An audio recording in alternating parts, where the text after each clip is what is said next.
na mabilang ang mga hot springs at resorts. Kilala rin ang Laguna sa pag-ukit ng iba't ibang statwa gawa sa kahoy at tinaguraan din sila wood carving of the Philippines. Samahan nyo kaming ibutin ang ilang parte ng Laguna na kung saan mag-e-enjoy kayo at sisiguraduhin kong mabubusog ang mga mata nyo. Tara, let's!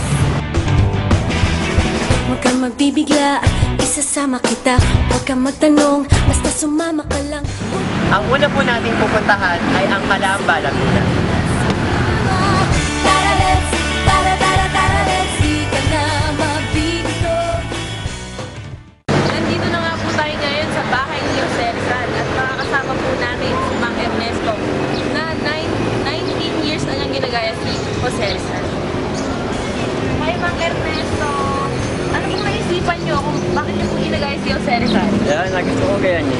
Yun na yung kasiyahan ng buhay ko at tao. At ngayon papasok na po tayo sa bahay ni Jose Rizal. Tara! Mas makilala pa si Dr. Jose Rizal ay pinasok at pinipot natin ang kanyang bahay. At ayon nga pala sa tourist guide dito sa Rizal Shrine, itong nasa likod kong kalesa ay isa sa mga ginamit ni Jose Rizal ng mismo ng buhay pa siya.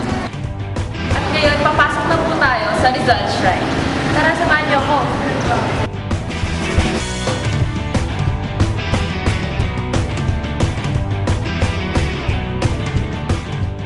At dito naman sa kabilang banda ng unang palapag, makikita natin ang mga tulang sinulat ni Rizal na isinalin sa Ingles.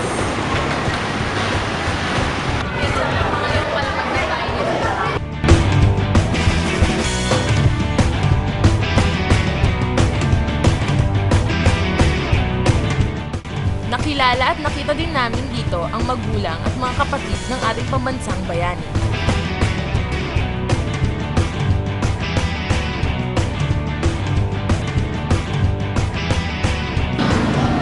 At dito naman ang silid-sulugan ng unang magulang ni Jose Rizal, kung saan dito rin siya pinanganak.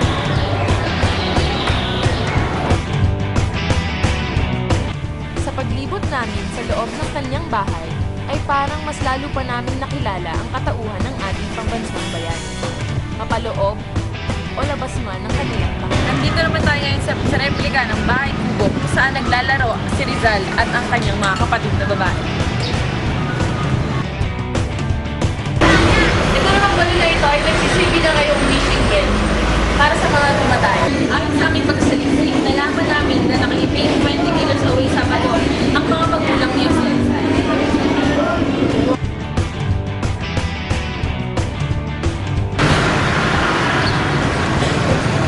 At dito na po nagtatapos ang paglibot natin sa replika ng bahay ni Jose Rizal.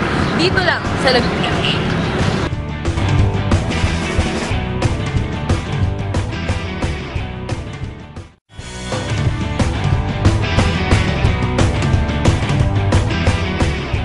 Sikat din sa Laguna ang buko pie, kung saan tingin pa lang ay tatakamin ka na. Sa halagang 150 pesos ay magkakaroon ka na ng the original buko pie ng Laguna. Bango-bango! Sarap! Lamang na natin yung buko!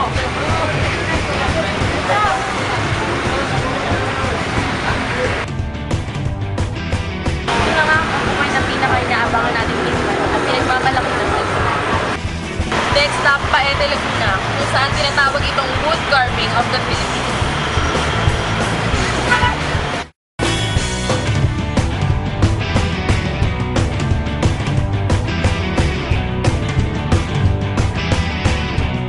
Nagtungo naman kami sa Paete, Laguna upang makita ang iba't ibang gawa sa kahoy na statwa na ikinabubuhay ng mga tao doon. Ngayon ay nandito tayo sa Flores Handicraft kung saan makikita natin ang mga iba't ibang uri ng mga inuman sa kahoy.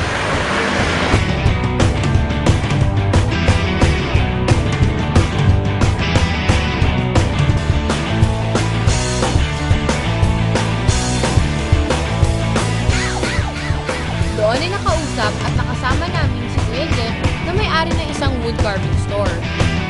So, Kuya Jeff, gano'n na po katagal yung store niyo na po dito sa Paete? 2006 kami na mag-start, pero yung mga parents ko, baga, namin to sa mga magulang namin, nakausap at nakilala din namin ang kasamahan ni Kuya Jeff na si Kuya Rolly, kung saan hinahanap buhay niya din ang pag-wood carving. Siya si Kuya Rolly, yung aming master carver. Bali, Kuya Rolly, ilang taon na po kayo gumagawa ng pag-wood carving? Bali, dito na po talaga kayo matagal kay Kuya Jeff nagtatrabaho po. Magagawa 1 year. Akin din sinubukan ang pag-wood carving upang maranasan ang paggawa ng mga statwa. Nakakatakot siya, pero bawat statwa o gawa dito ay may iba't ibang presyo ayon sa taas ng statwa. Ayon kay Kuya Jeff ay pag 5 feet ang kanilang product, magkakahalaga ito ng almost 35,000. At nagkakahalaga naman ang mga maliliit na product ni Kuya Jeff, yung wood carving na tindahan, ng halagang 1,000 lamang. Tara, next stop, Galawan na muna.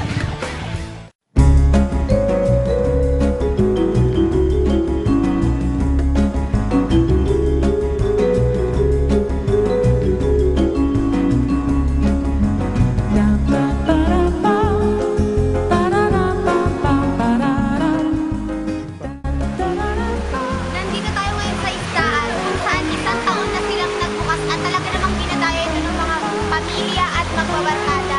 Bukod sa malaki na, ang ganda ng view. Talagang perfecto para sa pamilya. Tara!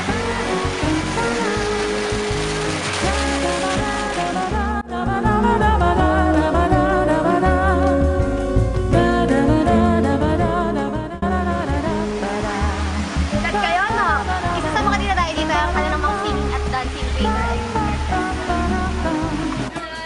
Natunghayan namin na ang mga waiters at waitresses dito ay mas lalong pinapasarap ang kainan at paglilibot ng mga tao dahil sila ay kumakanta, sumasayaw upang ma-entertain lamang ang mga taong dumadayo dito.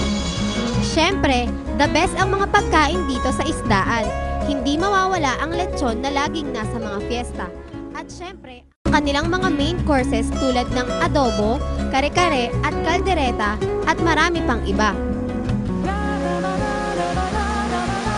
Meron din silang section dito kung saan pwede kayo bumili ng kanilang specialties at mga delicacies.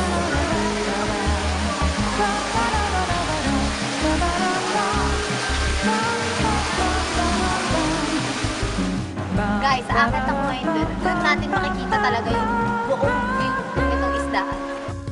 Kitang-kita naman natin kung gaano kasaya dito sa isdaan ng Laguna. The best view, the best happiness, at bilang isang tunay na Pinoy, the best foods talaga. Kaya tara na dito sa isdaan dahil it's more fun here in isdaan. Next stop, Santa Cruz Laguna. Tara! Habang patungo kami sa Church of Santa Cruz sa Calamba, Laguna, natanaw namin ang Laguna de Bay. Ito ay pinangangalagaan ng bawat mamamayan at ito ay itinuturing nilang yaman ng Laguna. Narating namin ang Santa Cruz Church. Ang simbahang ito ay itinayo noong 1508 na pinangunahan ng unang parish priest na si Father Antonio de la Llame. Makalipas ang ilang taon, noong 1672, pinalakihan ang simbahan sa pangunguna naman ni Father Miguel Persiva na nagbigay porma sa simbahan na Hugis Cruz. At noong 1850, napagpasyahan ni Father Juan Antonio Marzo na magtayo ng kumbento at ng principal nave sa simbahan. Higit sa lahat, ay mas pinaganda nito ang 5 altar ng simbahan.